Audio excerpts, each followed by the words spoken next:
Hello and welcome to Toronto. My name is Will Bowes for Toronto Backpacker, and for the next few minutes, I'll be your guide to the top 10 things you must see and do while you're here.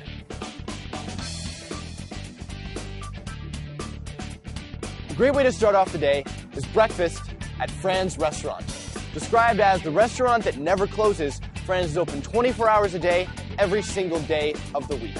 Feeding Torontonians since the 1940s, Frans is known for its famous big breakfast, which includes 2 eggs, 2 sausage, 2 bacon, 2 pancakes, home fries, and toast. Toronto's theatre district is ranked 3rd best in the English-speaking world and has staged the world premiere of the Lord of the Rings musical. There are several historical theatres, with the most famous Broadway shows being shown at the Princess of Wales and the Royal Alexandra Theatre. The Path is a 27-kilometer network of shopping malls, food courts, and atriums located underneath the streets of downtown Toronto. Now, the underground complex allows for all-weather travel and shopping and links large shopping centers with subway stations and office blocks along the way. Beginning life in the 1900s, the Path has actually expanded to become the largest underground shopping network in the world. Starting at the CN Tower, the Path proceeds up past the Toronto Eaton Centre, linking various shops and services along the way.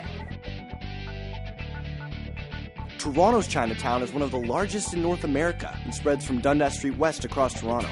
Chinatown has some great cheap shopping, street stalls, and restaurants, and is an awesome place to get great value food from across the Far East. Toronto is home to many different museums exhibiting a wide range of topics, from the history of radio and television to the exciting history of shoes. But the largest and most diverse museum in the city is the ROM, the Royal Ontario Museum. The ROM is host to many different world culture and natural history exhibits containing over 6 million different items in 40 different galleries. In the winter, ice skating is popular among both the locals and tourists. And Nathan Phillips Square is the #1 ice skating landmark of our city. Located just in front of our City Hall, Nathan Phillips Square is open 24 hours a day, November through until March. The bars on College Street are known for their great live music and cheap food and drinks, which is very popular with the local student population. Sneaky D's is one place that serves cheap Mexican food and great value domestic beers. Down the road is the famous live music venue El Macambo, which has hosted such bands as the Rolling Stones, U2, The Police, and Elvis Costello in its 70-year history. Now, Toronto's most visited tourist attraction is the Eaton Centre, a large shopping mall with over 230 stores and restaurants, including an Abercrombie & Fitch, Levi's, Apple, and the largest Sears department store in the world. For something a little more alternative, follow the goths, punks, skaters, and hipsters to Queen Street West. The various shops, street markets, fashion outlets, cafes, and bars are packed with some of Toronto's coolest residents. But for something completely different, try Honest Ed's, an aging super discount store with loads of cheap merchandise and souvenirs, which are perfect gifts to bring home. Toronto is ice hockey crazy, and if you're here during the hockey season, you have to see one of Toronto's hockey teams play. The Maple Leafs are the biggest team in Toronto, and they play at the Air Canada Centre. Make sure to book early so you can get a seat because games usually sell out fast.